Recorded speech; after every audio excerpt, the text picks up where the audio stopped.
Namaste. Dear friends,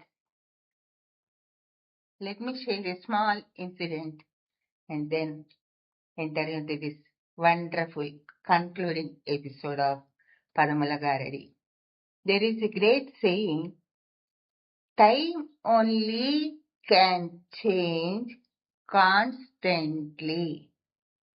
See the beauty of that sentence. There is constant and change. Both are antonyms, but that is inevitable.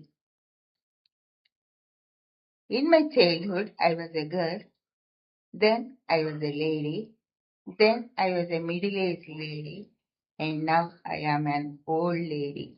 All these transformations happen by the influence of the time, which is irresistible.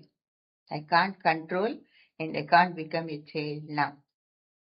Last week, I met one of my friends, and in our chit chat, she told that her daughter, who went abroad, changed a lot. Her diction changed, her discipline changed, her approach towards the life also changed totally. So the reason behind her change is place. So we can understand if there is a change in our lifestyle, if there is a change in our language we are speaking, if there is a change in our attitude towards anything, the main reason is time and place. Both play a vital role in influencing us. So based on that, we recollected our golden days, and then just we thought, see, in our Telugu language also, we'll have this topic, how Telugu words change basing on time, basing on place, and basing on the influence of our neighbors, maybe our friends, or our new colleagues. All these influence our way of language and way of life, lifestyle. So, thanking one and all, I request you wholeheartedly, please be kind enough to share your suggestions through comments. నమస్తే. Thank you one and all. నమస్తే. ఈనాటి మనం ముగించబోతున్న పదముల గారడి ఎపిసోడ్లో 10వ భాగంలో మనము ఏ విధముగా కాలము, సమయము మన అందరి మీద తన ప్రభావాన్ని చూపిస్తూ మన వేషభాషల్లో కానీ, మన ప్రవర్తనలో కానీ, మనము జీవితం వైపు చూస్తున్న ఆలోచన విధానంలో కానీ, దృక్పథంలో కానీ తన దృష్టిని మన మీదకి మరలుస్తుందో తెలుసుకునే ప్రయత్నం చేద్దాము.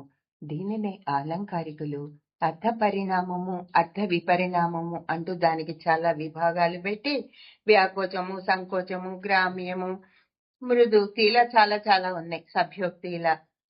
ఆ విధంగా కాకుండా మొట్టమొదటగా సులభంగా అసలు కొన్ని పదాలని మచ్చుకు తీసుకుని ఆ పదాలు ఏ విధంగా కాలక్రమేణా మారుతూ వచ్చాయి, కొన్నిటి మీద కాలము ఎంత దయను వర్షించి ఈ పదం నీకు ఒక్కడికే కాదురా అబ్బాయి, వాడికిద్దాం అంటూ చాలా మందికి వీళ్ళని ఉదాహరణగా చూపిస్తూ ఆ పదాన్ని అన్వయించుకోండి, ఏం పర్వాలేదు అని తన ఉదార గుణాన్ని చాటి చెప్పింది.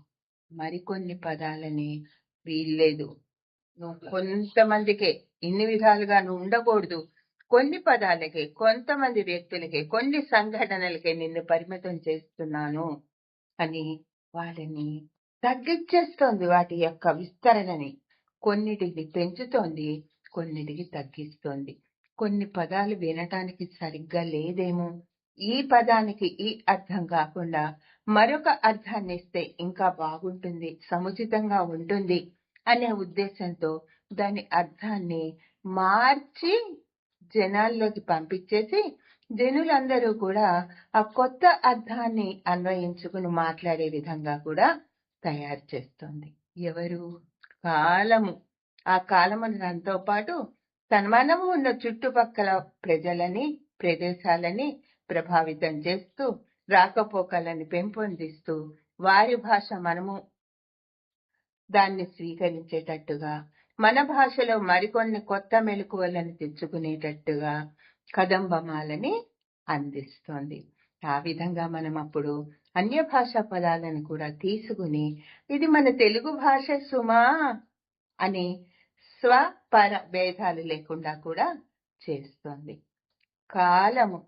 కాలము తనతో పాటుగా తన స్నేహితునిగా ఒక ప్రదేశంలో ఉండే యొక్క ఆచార వ్యవహారాలు కానీ వేషభాషల్ని కానీ తీసుకువచ్చి ఈ ప్రదేశంలో వాటిని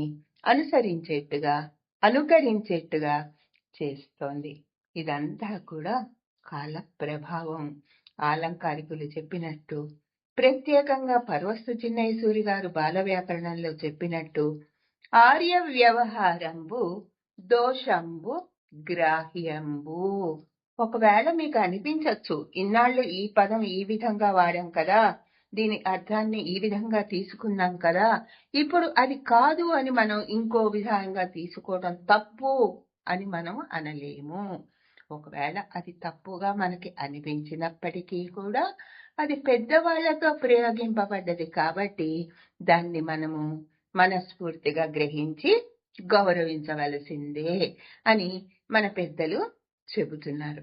ఈ విధంగా కాలం తనతో పాటు ఒక ప్రదేశంలో ఉన్న వాళ్ళని కానీ, రాకపోకల్ని పెంచి కానీ తన ప్రభావాన్ని ఏ విధంగా వ్యక్తుల మీద చూపిస్తోంది, సమాజం మీద చూపిస్తోంది, అంతేకాదు భాష మీద కూడా చూపిస్తోంది.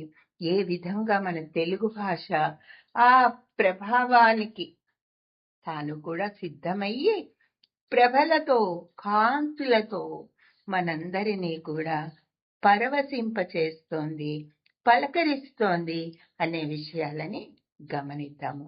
దానికి ఉదాహరణగా ఇది అందరూ పెద్దలు చెప్పిన పదాలే, నేనేమి సొంతగా చెప్పట్లేదు. కాకపోతే కొంచెము దాన్ని మార్చేసి మనకి అర్థమయ్యే విధంగా, మనము ముచ్చటించుకునే విధంగా ఆ పదాలని ఒక్కసారి స్మరించుకుందాము. ఆ పదాలు ఏంటో గమనిద్దాము. వాటి యొక్క అర్థాలు ఏ విధంగా మారాయో అది కూడా పరిశీలిద్దాము. రండి. ఇప్పుడు ఇక్కడ మనము తీసుకున్న పదాలు ధర్మరాజు, తైలము, కైంకర్యము, ఉద్యోగము, నాటకము, వైతాళికుడు, కీర్తిశేషులు, లావు, సభికులు, పాకీవాడు, చీర.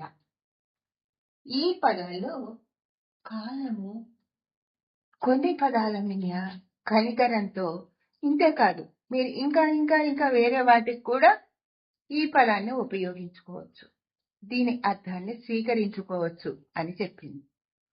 అన్నిటికీ ఎలా ఒప్పుకుందా అంటే అది కాలం ఎలా అవుతుందండి? కొన్నిటి మీద కనికరం కాకుండా ఇన్ని వాటి మీదకి పరిమితం చేసింది. వీటిని అర్థ వ్యాకోచము, అర్థ సంకోచము అని మన పెద్దలు పదాలని పెట్టారు.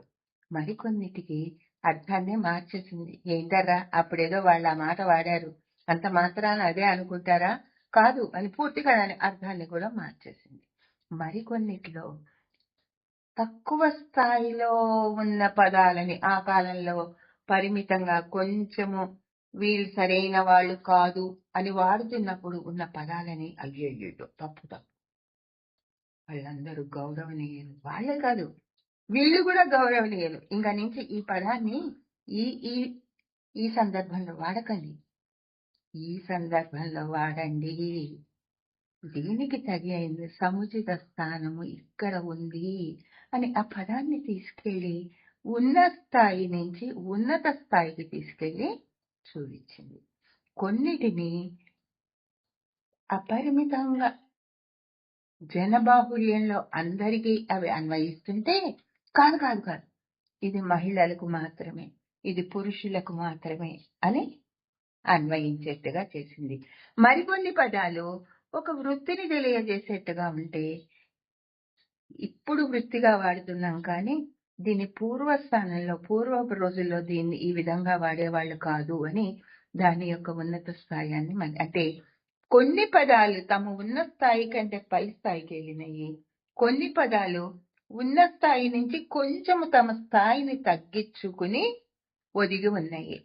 ఇదే విధంగా మనం కొన్ని విరుద్ధమైన అర్థాల్లో కూడా వాడుతూ ఉంటున్నాము. ఈ ఇన్ని విభాగాలుగా మనం వాడుతున్న పదాలు ఏమిటి?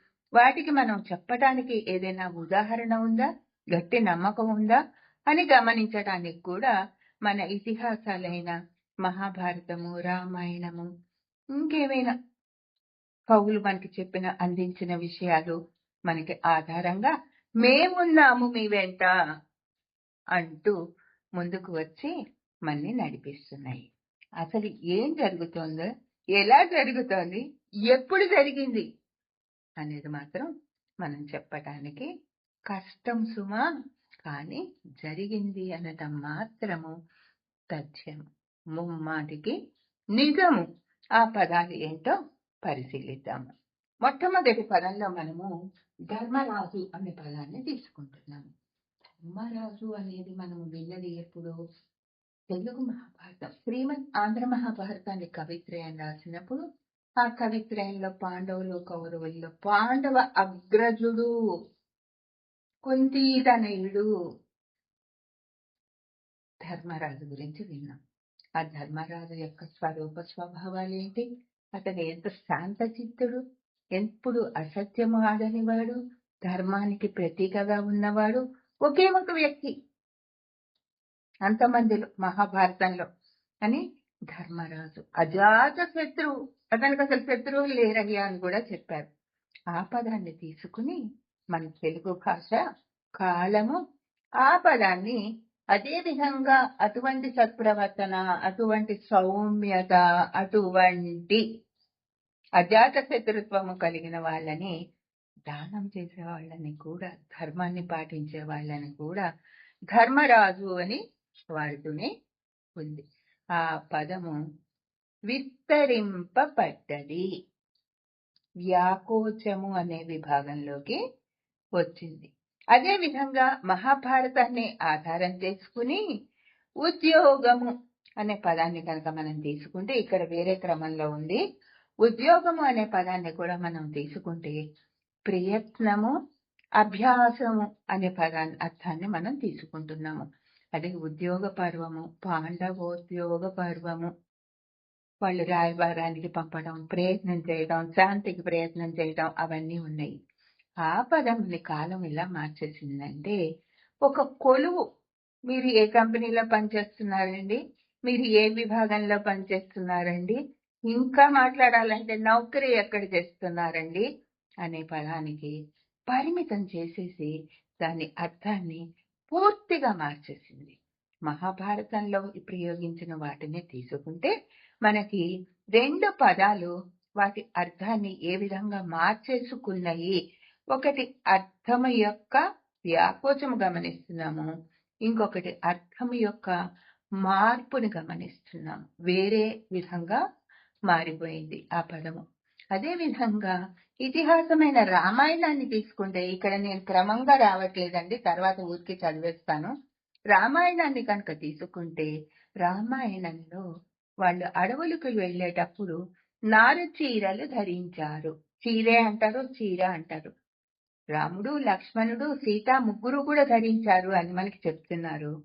కానీ ప్రస్తుతము చీర అనేది స్త్రీలు, మహిళలు ధరించే, ఇది చీర, మహిళలు ధరించే వస్త్రానికి పరిమితమైపోయింది. అప్పుడు అర్థము పరిమితమైపోయింది.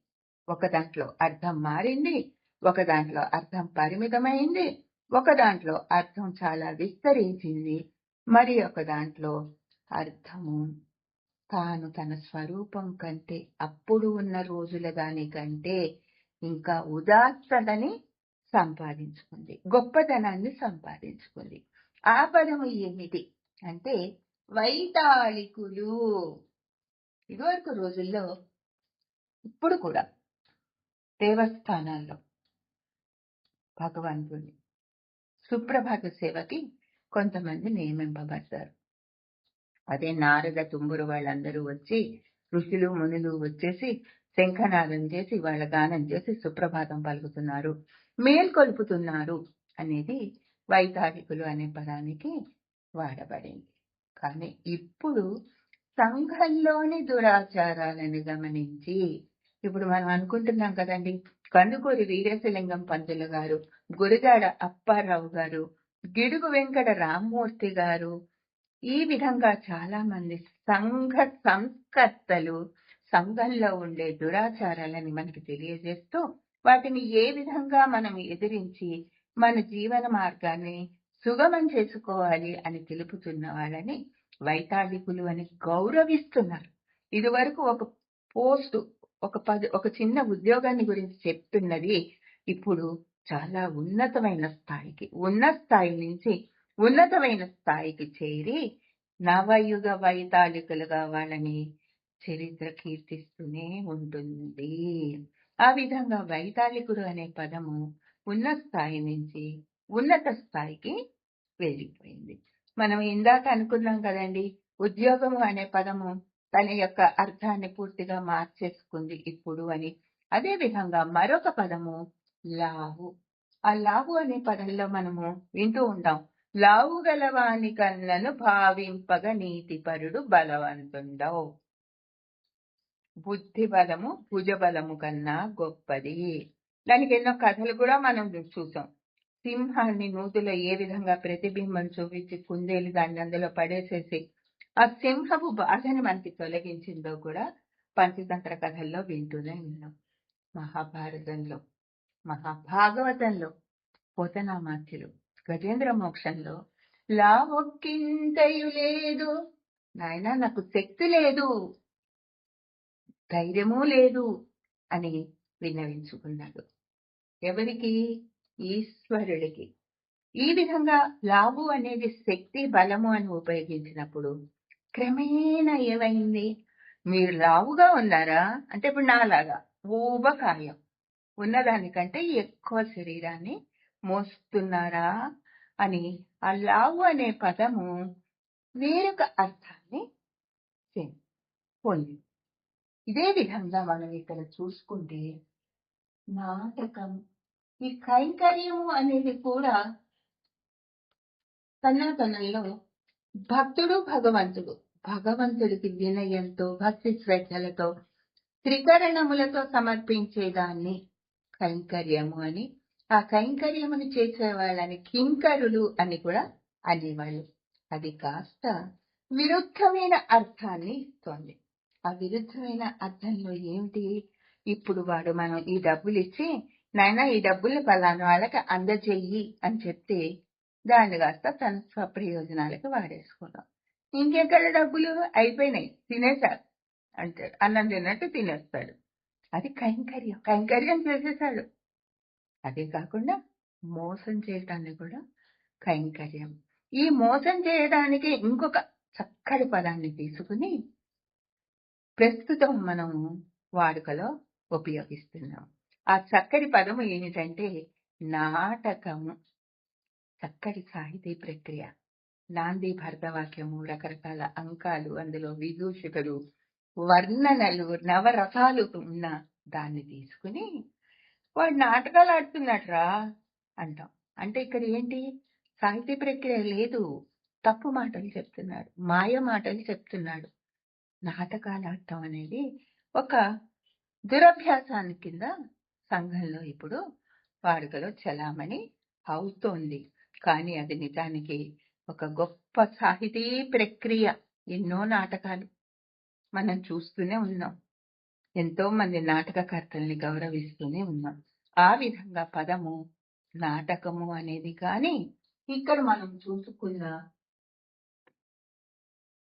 కైంకర్యము అనేది కానీ ఒక ఉన్న దాని నుంచి తక్కువ స్థాయికి, అది కూడా సమాజం మెచ్చని స్థాయికి ఆ పదము యొక్క అర్థము ఇప్పుడు ప్రయోగింపబడుతోంది. అదే విధంగా ఇక్కడ కీర్తిశేషులు అంటే కొన్ని మాటలు మనము అంటుంటే వింటుంటే బాగుండవు, అందుకు వాటిని మనం మృదువుగా వాడుతూ ఉంటాం. వాటిని మృదుక్తి అని కూడా మన పెద్దలు చెబుతూ ఉంటారు. అందులో అబ్బా వాడు చచ్చాడు అంటే వినటానికే బాగుండదు. వారు స్వర్గస్థులయ్యారు, వారు కీర్తికారి అయ్యారు, వారు దివంగతులయ్యారు. మన శ్రీనాథుడు చెప్తాడు కదండి, దివిజ కవివరుల గుండెలు, వాళ్ళ గుండెల్ని దడదడలాడించడానికి అరుగుచున్నాడు శ్రీనాథుడమరుపురికి. అక్కడికి వెళ్తున్నాడయ్యా స్వర్గానికి, ఇక్కడ కవుల పని పట్టేశాడు. దివిజ కవివరులు ఆ విధంగా మంచి పదాన్ని వాడతారు. కానీ అందులో చెప్పే సంఘటన మాత్రం ఒకటే. ఇదే విధంగా ఇక్కడ మనము పాకేవాడు అనే పదాన్ని చూసుకుంటే ఇది మనకి వినడానికి అన్నట్టుగా ఉంటుంది. అదేదో సినిమాల్లో కూడా అలాగే చూపించారు, పాకిజ పాకిజ. కానీ నేను ఇందాక చెప్పాను కదా, మా స్నేహితురాలు వాళ్ళ అమ్మాయి తన రూమ్మేట్ యొక్క ఆచార వ్యవహారాల్ని, వేషభాషల్ని బాగా అనుకరిస్తుంది. ఆ విధంగా ప్రభావితురాలైంది, ఇన్ఫ్లుయెన్స్డ్ బై హర్ ఫ్రెండ్ అని చెప్పారు. అదే విధంగా ఇక్కడ మనము ఉర్దూ భాష తీసుకుంటే పాకి పవిత్రమైన, వాళ్ళతో మనం కలిసిమెలిసి ఉన్నప్పుడు వాళ్ళ మాటలు కొన్ని మనకి వస్తాయి, మన మాటలు కొన్ని వాళ్ళకి వెళ్తాయి. భాష ఇచ్చిపుచ్చుకోవడం అనే ఒక సంస్కారాన్ని కలిగి ఉంటుంది. కాబట్టి పవిత్రమైన వాళ్ళు, పాకీజా పవిత్రమైనది, పవిత్రత నుండి పుట్టినది. పాకీజా అనే మాటను మనం ఏమంటాము? ఇప్పుడు ఏ విధంగా వాడుతున్నాము? మరుగుదొడ్లని శుభ్రపరిచేవాళ్ళు, పాకేవాళ్ళు అంటే ఉన్నత స్థానం నుంచి తగ్గించేస్తున్నాం. ఈ అర్థ పరిణామంలో కొన్ని పదాలు ఉన్న అర్థాన్ని కంటే పై స్థాయికి వెళ్తాయి, కొన్ని ఉన్న స్థాయి నుంచి తక్కువ స్థాయికి వస్తాయి. మరికొన్ని పదాలు అప్పటి వరకు ఉన్న అర్థాన్ని వదిలిపెట్టేసి కొత్త అర్థాన్ని ఇవ్వటానికి మనకి ప్రయత్నిస్తూ ఉంటాయి. మరికొన్ని విస్తృతంగా వాడబడ్డవి తక్కువగా వాడబడతాయి, తక్కువగా వాడబడ్డవి ఎక్కువగా వాడబడ్డవి తక్కువగా, మంచి ఉద్దేశంతో వాడబడేవి సామాన్యంగా, సామాన్య ఉద్దేశంతో వాడబడేవి గొప్పవిగా. ఈ విధంగా పదములు గారడీ చేస్తూ మనల్ని ఎప్పుడూ కూడా అల్లరిస్తూ ఆశీర్వదిస్తూనే ఉంటాయి. ఇప్పటితో నేను ఈ విభాగాన్ని పూర్తి చేస్తానండి. ప్రతి విభాగంలో ఇంతే ఇంతే ఇంతే అంటూ మొదలు పెడితే అతివాగుడు లొడ మాట్లాడుతూనే ఉన్నాను. ఈ పదాలను ఒక్కసారి చదివేసి ఇంతటితో నేను ఈ ఎపిసోడ్ని ముగిస్తాను. మీ అందరికీ మీరు అందిస్తున్న సహాయ సహకారాలకి సర్వదా కృతజ్ఞురాలిని. ఈ పదాలు ఏంటో చూద్దాం రండి. ధర్మరాజు, తైలము, కైంకర్యము, ఉద్యోగము, నాటకము, వైతాళికుడు, కీర్తిశేషులు, రాహు, సభికులు, అటివాడు, చీర. ఇందులో మహాభారతం నుండి ధర్మరాజు, ఉద్యోగము అనేవి మన రిఫరెన్స్ గా తీసుకున్నాము. రామాయణములోంచి చీర అనేది తీసుకున్నాము. పాకివాడు అనేది అన్య దేశం, అంటే ఇరుగు పొరుగు దేశాల నుంచి వచ్చే, ఇరుగు పొరుగు భాషల నుంచి వచ్చే పదాలను తీసుకుని చేసుకున్నాము. ఈ కవితలు, ఈ రావు అనేది ఇతిహాసాల్లోంచి తీసుకున్నాము. వైతాళికుడు అనేది ఏ విధంగా అంటే కాలం మారుతున్న కొద్దీ, కవిత్వం మారుతున్న కొద్దీ వాటి గురించి కూడా మనం ఉచ్చరించుకుందాము. కవిత్వం ఏ విధంగా తన రూపురేఖలని మార్చుకుంటూ కొత్త కొత్త నామాలని, కొత్త కొత్త విధానాలని మనకి అందించింది అనేది కూడా ఈ విధంగా ఈ పదాలు మనకి గారడీ చేస్తూ కొత్త కొత్త విషయాలని, భాష యొక్క పరిణామాన్ని, అర్థ పరిణామాన్ని తెలియజేశాయి. మళ్ళీ కలిసే ప్రయత్నం చేస్తాను. నమస్తే. జై తెలుగు తల్లి.